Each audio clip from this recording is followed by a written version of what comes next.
महाराष्ट्रामध्ये बांधकाम कामगारांच्या संदर्भात सध्या सर्व बाजूनी फसवणूक सुरू आहे। एका बाजूनी आचारसंहितेच्या नावाखाली आज बांधकाम कामगार कल्याणकारी मंडळाचे सर्व काम बंद पडलेले आहे। आम्ही 24 एप्रिल 2024 रोजी निवडणूक आयोगाकडे महाराष्ट्राच्या तक्रार केलेली आहे की हे जे निवडणुकीच्या काळामध्ये काम बंद केलं जातं ते बंद होता कामा नये। आचारसंहितेचा अतिरेक यासाठी केला जातोय। खरं म्हणजे महाराष्ट्र राज्य इमारत व इतर बांधकाम कामगार कल्याणकारी मंडळ एक स्वायत्त मंडळ आहे। त्याच्यासाठी स्वतंत्र निधी घेतला जातो आणि ते शासनाच्या नियंत्रणाखाली चालवलं जातं, परंतु तो शासनाचा भाग नाही।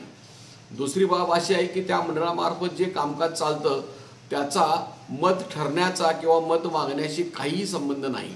उदाहरणार्थ बांधकाम कामगारांची योजना 2011 सालापासून महाराष्ट्रामध्ये राबवली जाते। म्हणजे बांधकाम कामगारांनी नोंदणी करण्यासाठी समजा बांधकाम कामगारांनी नोंदणी केली, याला कोणी काय प्रचारक केलेला आहे आणि कशामुळे काय फरक पडणार आहे मतामध्ये काही संबंध नाही। इतर सगळ्या खात्यातली मात्र नाव नोंदणी करणे, अर्ज भरणे ही सर्व प्रक्रिया सुरू असते आणि फक्त बांधकाम कामगार कल्याणकारी मंडळामध्येच हे काम पूर्ण बंद पाडलेलं आहे। अर्ज नोंदणीच करायची नाही। कालपासून त्यांनी आचारसंहिता 3 वाजता सुरू झाल्यापासून बांधकाम कामगारांना नवीन नोंदणी करणे पूर्णपणे त्यांनी बंद करून टाकलेलं आहे। दुसरं असं की आज समजा माझी मुदत संपली, मी बांधकाम कामगार कल्याणकारी मंडळाकडे एक नोंदणीकृत कामगार आहे आणि माझी आज जर मुदत संपली तर मला नूतनीकरण करण्याचा अधिकार त्यांनी ठेवलेला नाही। समजा एखादा कर्मचारी आहे आणि त्याची मुदत संपली आचारसंहितेच्या काळामध्ये आणि त्याचा दुर्दैवाने मृत्यू झाला तर त्याला लाभ मिळण्याची शक्यता फारच कमी आहे, कारण त्याचं जे जीवित नोंदणी असते ती तोपर्यंत नष्ट झालेली असते। त्यामुळे की आत्ता ह्या आचारसंहितेचा बहु करून अतिशय बेकायदेशीरपणे किंबहुना मी असं म्हणेन की आचारसंहितेचा भंग हे महाराष्ट्र शासनच करत आहे, जे आचारसंहितेमध्ये नाही। कारण आचारसंहितेच्या सगळ्या नियमावलीमध्ये सूचनांच्या मध्ये हे नमूद आहे की दैनंदिन जे काम चालू असतं ते बंद करायची आवश्यकता नाही। कोणतं काम बंद करता येऊ शकतं की नवीन काहीतरी काम सुरू केले जाते, नवीन काहीतरी घोषणा केली जाते तर ती त्याच्या आचारसंहितेखाली बसू शकत नाही। परंतु हे पहा ना, आचारसंहिता येणार आहे म्हणून मागील महिन्यामध्ये 200 पेक्षा जास्त मंत्रिमंडळाचे निर्णय झालेले आहेत। हे काय आमिष नाही का? हे काय हा काय प्रकार आहे? तर हे असल्यामुळे की आता सध्या त्यांनी ही 2 कामं बंद केलेली आहेत। तिसरा मुद्दा असा आहे की जे लाभाचे अर्ज आहेत तेही आज करता येत नाही। स्कॉलरशिप आहे, मृत्यूचे आहेत, इतर आहेत, ते लाभाचे अर्ज सुद्धा नोंदवून घेतले जात नाहीत। त्याचा आणि मताचा काय संबंध आहे, आचारसंहितेचा काय संबंध आहे ते तर आहेच, आणि अर्ज सुद्धा मंजूर करत नाहीत आणि प्रत्यक्षामध्ये कामगारांना लाभ देणं हे तर फारच दूरचं आहे। तर हे सर्व जे कुठल्या पार्श्वभूमीवर घडतं, आम्ही खरं म्हणजे त्यांना 3 महिन्यापूर्वी कामगार मंत्र्यांना जाऊन निवेदन दिलेलं होतं की तुम्ही दिवाळीच्या पूर्वी, आम्ही दसऱ्यापूर्वी त्याला सांगितलं होतं की तुम्ही हे किमान महाराष्ट्रातल्या नोंदीत बांधकाम कामगारांना 10,000 रुपये बोनस द्या, काही हरकत नाही आणि ते तुम्ही देऊ शकता अशा पद्धतीने आम्ही त्यांना सांगितलं। पण त्या मागणीकडे त्यांनी दुर्लक्ष केलंच आणि वेळ निघून गेल्यानंतर गडबड करायचा प्रयत्न केला।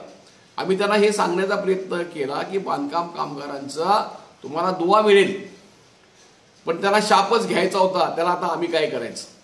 तर त्याच्यामुळे की आम्ही या 8 ऑक्टोबरला म्हणजे 8-10 दिवसापूर्वीच आम्ही मुंबई आझाद मैदान येथे निदर्शनं केली, आंदोलन केलं। आणि त्या दिवशी ज्या कामगार विभागाच्या प्रधान सचिव आहेत त्यांच्याशी चर्चा झाली। त्यांना आम्ही मुंबई हायकोर्टचा निकाल दाखवला की मुंबई हायकोर्टनी बोनसबद्दल निर्णय करावा, दिवाळी बोनसबद्दल असा आदेश 3 वर्षापूर्वी दिलेला आहे, पण त्याची अंमलबजावणी झालेली नाही। तर त्यांनी ते गांभीर्याने घेतलं, हे बरोबर आहे। पण आता मुद्दा असा आहे की खरं म्हणजे आता ह्या सरकारचं दिवाळ निघालेलं आहे, आता निवडणूक आहेत, आचारसंहिता सुरू झालेली आहे, याचं भान या सरकारला असायला पाहिजे का नको? यांनी जो निर्णय घेतला, कामगार मंत्र्यांनी आपल्या गळ्यात हार घालून घेतले, मुख्यमंत्र्यांनी व्हिडिओ शूटिंग करून दिलं आणि सांगितलं की आम्ही तुम्हाला बोनस देतो. कारण म्हणजे हे कोण बोनस देणार? ही जी सगळी रक्कम आहे ती सगळी सरकारची नसून ही कामगारांच्या श्रमाची रक्कम आहे. ती बिल्डर्सकडून कामगारांच्या श्रमाची रक्कम ह्या निधीमध्ये दिली जाते आणि ती सध्या आज 25,000 कोटीपेक्षा सुद्धा जास्त आहे. आणि त्याच्यातले जे बोनस द्यावे लागणार आहेत 56 लाख कामगारांना, ते 56 लाख कामगार जे आहेत त्यांच्या एकूण देण्याच्या रकमेचा हिशोब त्यांनी मांडलेला आहे की 2,719 कोटी रुपये द्यायचे आहेत. आता हा इतका मोठा निर्णय, एक महत्त्वाचा निर्णय, 56 लाख बांधकाम कामगार आणि त्यांचे कुटुंबीय यांची जर संख्या जर आपण काढली तर 10 ते 15% जनतेपर्यंतच्या प्रभावामध्ये हा विषय येतो. परंतु याच्याबद्दलची अत्यंत बेपर्वाई दाखवली गेली. मंत्रिमंडळामध्ये निर्णय झाला, घोषित केला गेला. कामगार मंत्र्यांनी स्वतःच्या गळ्यात हार घालून घेतले, मीच केले म्हणून सांगितलं, पण त्याचा GR का काढला नाही? अजूनही त्या बांधकाम कामगार कल्याणकारी मंडळाकडे संध्याकाळपर्यंत आम्ही फोन लावले, त्यांच्याकडे महाराष्ट्र शासनाकडून ही रक्कम हस्तांतर करण्याच्या संदर्भामध्ये कसलेही आदेश त्यांना गेलेले नाही. आणि आता एकदा आचारसंहिता लागल्यानंतर ते आदेश त्यांना करता येतील का नाही हा सुद्धा एक मुद्दा आहे. तर ते हे जे आहे आचारसंहिता लागू होण्यापूर्वी मंत्रिमंडळाचा निर्णय असल्यामुळे ही सरकारची जबाबदारी आहे की त्यांनी त्याच्याबद्दलच्या सर्व कायदेशीर बाबी तपासून ही रक्कम त्यांनी सरळ सरळ कामगारांच्या खात्यामध्ये या आचारसंहितेच्या काळात सुद्धा ट्रान्सफर केली पाहिजे. कारण असं काहीच नाही की आचारसंहितेच्या काळामध्ये लाभ देऊ नयेत. आज आपण पाहतोय की आचारसंहिता आहे म्हणून काय सरकारी कर्मचाऱ्यांचे पगार थांबवलेले आहेत का? वाहने सरकारी जाण्याचं येण्याचं थांबलेलं आहे का? रस्ते दुरुस्ती करण्याचं काम थांबलेलं आहे का? ही सगळी कामं चालू आहेत. फक्त नवीन कामं काढू नयेत एवढाच अर्थ असतो. म्हणून जे पूर्वी झालेलं काम आहे ते त्यांनी देण्यात काहीच अडचण नव्हती. परंतु हे सर्व करण्याच्या बाबतीमध्ये आज ते सरकार लोकांना काही सांगायला तयार नाही. तुम्ही सांगा ना 56 लाख बांधकाम कामगारांना, तुम्ही सांगितलं की आम्ही 5,000 रुपये प्रत्येकाला बोनस देणार आहोत, पण कधी देणार हे का सांगत नाही? तुम्ही अजून GR का काढलेलं नाही हे का सांगत नाही? कशासाठी काम थांबलेलं आहे हे का सांगत नाही? म्हणजे याच्याबद्दल जी एक बेपर्वाई दिसून येते की आमिष दाखवायचं आणि प्रत्यक्षात द्यायचं नाही, ही जी मनोवृत्ती आहे सत्ताधाऱ्यांची ती याच्यातून आपल्याला लक्षात येते. तर हे सगळं जे आहे ते दुसऱ्या बाजूला काही लोक फसवणूक करायचं जोरात काम चालू आहे. काही युट्यूबवर सांगितलं जातं की खाली लिंक टाकलेली आहे, त्या लिंकवर जाऊन अकाउंट नंबर टाका, तुम्हाला पैसे मिळतील. आणि दुसऱ्या बाजूला ते अकाउंट नंबर टाकलं की ते बोनस मिळायचं राहू दे, त्याच्याच खात्यात असलेली रक्कम गायब होण्याचा धोका तयार झालेला आहे. तर अशी सुद्धा एक प्रकारची फसवणूक चालू आहे. तर त्याच्यामुळे त्याच्यापासून सुद्धा लोकांनी सावध राहिलं पाहिजे. आणि मुळातच हे बांधकाम कामगार कल्याणकारी मंडळ म्हणजे हे एक हास्यास्पद बाब होऊन बसली आहे. अहो याच्यावर सध्या गेल्या 4 वर्षापासून या सरकारनं कामगार प्रतिनिधी नेमलेले नाहीत, मालक प्रतिनिधी नेमलेले नाहीत. एकमेव कामगार मंत्री या मंडळाचा मालक करून ते मोकळे झालेले आहेत. त्याच्यामध्ये कसली लोकशाही नाही आणि मंडळाची मीटिंग न होताच हे सगळं लादलं जातं. तर हा जो प्रकार आहे हा सगळ्या लोकशाहीचा मुर्दा पाडण्याचा प्रकार या मंडळाच्या बाबतीत झालेला आहे. आणि त्याचं मुख्य कारण हे आहे की हे मंडळ अत्यंत श्रीमंत आहे. 25,000 कोटी रुपये एखाद्या मंडळाकडे असणं ही अतिशय महत्वाची बाब आहे. आणि सगळ्या देशामध्ये सगळ्यात जास्त फंड या ठिकाणी येतात. कामगारांना द्यायच्या योजना सगळ्या बंद ठेवलेल्या आहेत सध्या तरी, आणि फक्त कंत्राटदारांच्या भल्याच्या योजना चालू ठेवलेल्या आहेत. एक आहे 5,000 कोटीची लूट.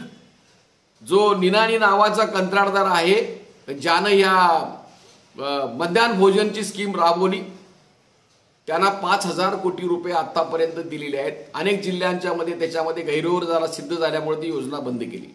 दुसरी जी योजना आहे त्या सुरक्षा पेटी आणि संच पेटी, त्याची किंमत, त्याचं टेंडर जे आहे ते 13,000 रुपयेपर्यंत एका व्यक्तीसाठी पैसे दिले जातात. आणि असे 12 लाखापेक्षा जास्त रक्कम त्यांनी वाटप केलेली आहे. आणि ती सुद्धा 4,000 कोटीपेक्षा जास्त आहे. तिसरी एक आरोग्य तपासणीची अत्यंत बोगस योजना आहे. कामगारांचं रक्त काढून घेतलं जातं आणि त्याच्या नावावर 6,000 रुपये टाकले जातात. त्याचा रिपोर्ट सुद्धा कामगारांना देत नाहीत. ही तिसरी बोगस योजना आहे. आणि चौथी जी आता भांड्याचं आहे ते लोकांना खूळ लावण्याचा प्रकार त्यांनी केलेला आहे. आणि ती भांडी जर बाजारातनं विकत घेतली तर 3,000 रुपये मध्ये मिळू शकतात. त्याची किंमत ते कंत्राटदारांना 8,400 रुपये देत आहेत आणि वर खर्च आणि इतर देत आहेत. त्याच्यामध्ये सुद्धा 3,000 कोटीपेक्षा जास्त रक्कम त्यांनी लांबवलेली आहे.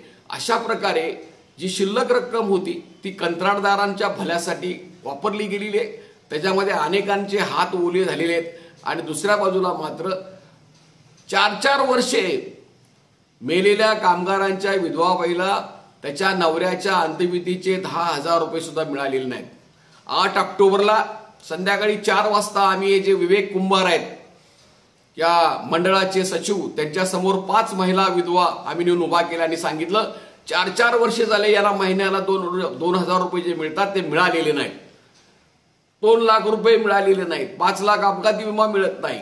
म्हणजे बांधकाम कामगार सगळ्यात सफर कोण करतो की जो ज्या कामगाराचा मृत्यू होतो त्याच्या कुटुंबावर एक आघात होतो आणि त्याला साधही अंत्यविधीची रक्कम द्यायला तयार नाहीत. दुसऱ्या बाजूला एकूण 10,000 कोटीपेक्षा जास्त रक्कम कंत्राटदारांचं भलं करण्यासाठी त्यांनी देऊन टाकलेलं आहे. आणि शेवटी हा खेळ त्यांच्या अंगाशी आलेला आहे की यांनी घोषणा केली जोरात, रक्कम कमी नाहीये बोनसची 2,719 कोटी रुपये आणि इतका मोठा निर्णय 56 लाख कामगारांचा मोठा निर्णय. तो निर्णय तुम्ही इतकी बेपर्वाई दाखवता, हेळसांडपणा करता. तुम्ही त्यांच्याकडे GR पाठवत नाही, मंत्रिमंडळाचा निर्णय पाठवत नाही आणि तुम्ही कामगारांची फसवणूक केलेली आहे. त्यामुळे याच्याबद्दलची तजवीज त्यांनी केली पाहिजे. त्यांनी जर आचारसंहितेच्या काळामध्ये कामगारांना 5,000 रुपये बोनस दिला तर तो आमच्या मते आचारसंहितेचा भंग होत नाही. आचारसंहिता लागू होण्यापूर्वी जो निर्णय झालेला आहे त्या निर्णयाची अंमलबजावणी करण्यासाठी आचारसंहितेचं कसलंही बंधन नाही. परंतु त्याच्याबद्दल लक्ष घालून विचार करायला तयार नाहीत. त्यामुळे या महाराष्ट्रातले 56 लाख नोंदीत बांधकाम कामगार आणि त्यांचे कुटुंबीय या येणाऱ्या निवडणुकीमध्ये हे विसरणार नाहीत की तुम्ही जर त्यांना बोनस दिला नाहीत तर त्याचा धडा तुम्हाला ते निश्चित शिकवतील. आणि आपण परत एकदा उद्या आम्ही या संदर्भात निवेदन तयार करून सर्व ग्रुप्सवर पाठवण्यात येईल आणि ते निवेदन आपण सरकारकडे पाठवून द्यावे असेही आवाहन करीत आहोत. मी शंकर पुजारी, निवारा बांधकाम कामगार संघटनेचा अध्यक्ष आहे. तसेच महाराष्ट्र राज्य बांधकाम कामगार संघटना संयुक्त समितीचा निमंत्रक आहे. माझा मोबाईल नंबर आहे 9960499366. तुम्हाला काही आणखी सुचवायचं असेल तर जरूर सुचवा. आम्ही या आचारसंहितेच्या काळामध्ये हे सगळं अतिरेक चालू आहे याच्याविरोधी ताबडतोबीने मुंबई हायकोर्टमध्ये सुद्धा केस दाखल करणार आहोत. त्याची नोटीस आम्ही त्यांना दिलेली आहे सरकारला. आणि यामुळेच या 56 लाख बांधकाम कामगारांची चेष्टा या महाराष्ट्र सरकारने करू नये अशी आमची अपेक्षा आहे. त्यांनी जर चेष्टा करायचा प्रयत्न केला तर हे बांधकाम कामगार त्यांना धडा शिकवल्याशिवाय राहणार नाहीत. एवढं बोलून मी आजचं जे विवेचन आहे ते पूर्ण करतो. धन्यवाद.